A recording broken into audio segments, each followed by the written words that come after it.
There are so many men and women that you interviewed, and every one of them touched my heart in the film. It was just, their stories were so heart-wrenching. I cannot capture it all in one interview. Do you think that they ever could have imagined that it was going to get as bad as it did? And yet again, this kind of touches on the normalcy bias a little bit, but could you ever imagine that they would foresee even the camps that were to come? I've always been interested in the spiritual side of combat and warfare with the veterans that I've interviewed.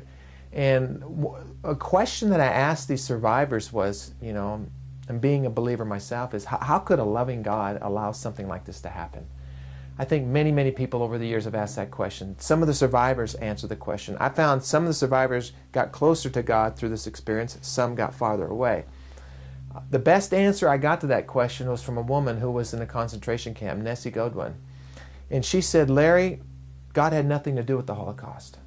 She said it was man doing this to man. And that's the best answer I think I've ever had. That kind of takes the pressure off God. We can answer it 1,000 different ways, but and then to see humanity at its worst in what the Nazis did and what the SS troops did and the things that I heard and saw and what they saw. And I've always been intrigued with time, so for me it's like traveling back over 60 years and reliving these events with these people and going to those camps, you know, smelling the burning flesh and seeing the smoke and hearing the screams and the cries and the anxiety and losing your family and the horror of all that, and then coming home. And what's amazing is every one of these survivors had a positive attitude. Nobody was bitter. They appreciate what they have in this country. They're proud to be Americans. And that was profound to me, that there was no bitterness. There were a lot of tears, you know, as they remembered these stories, just like with the veterans.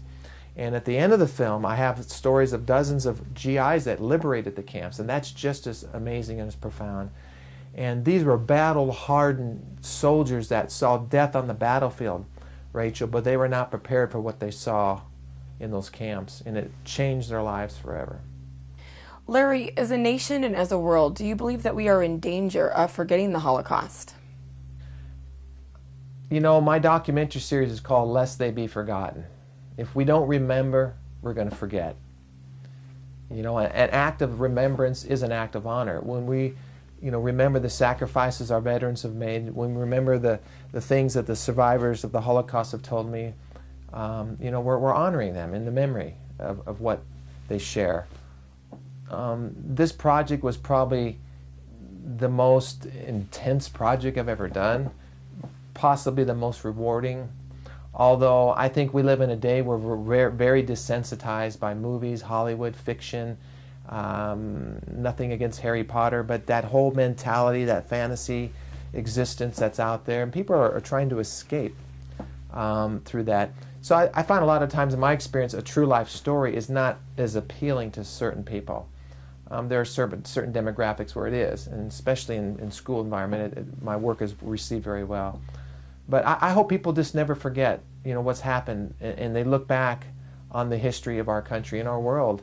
And through the documentary series, I see myself as one man doing an amazing work with our country, with our veterans, and yet it takes the help of a lot of people to make it successful. So although I'm one man with my camera serving my country, I'm very proud of that. I realize it takes the efforts of a lot of people to really get this word out and get this message out. So if you've been touched by this interview or the stories, I would encourage you to share them with others. Do you have any lingering thoughts of Lest They Be Forgotten that you would like to share with us? You mentioned the history repeating itself. General Eisenhower, when he went into Buchenwald and some of the camps at the end of the war, he had photographers take a lot of pictures, and he was heard saying that he wanted them to take a lot of pictures because the day was going to come when people would deny this happened.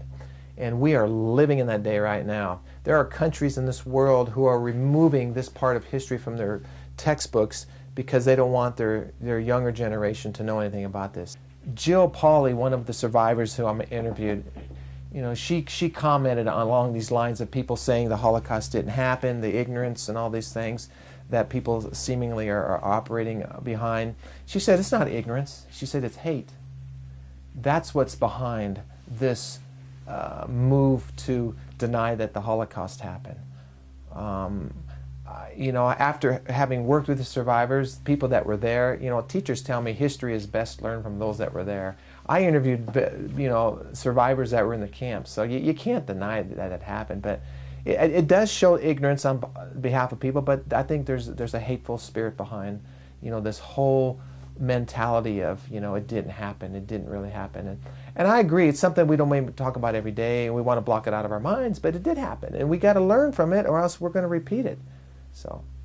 And last but not least, Larry, do you have any closing statements that you would like to share with our viewers? All the stories were equally as profound and amazing, and I don't have any favorites, although some stories stand out in my mind more than others. But I am just grateful for the ones that did survive, and very sad for the ones that didn't. So. Well, Larry Cappetto, thank you again so much for joining us today, and you're certainly leaving me with the lingering thought of those of us who forget our history are doomed to repeat it again. Very strong words there. And thank you, viewers, for tuning in. Rachel Kingston, Infowars.com, and Prison Planet TV.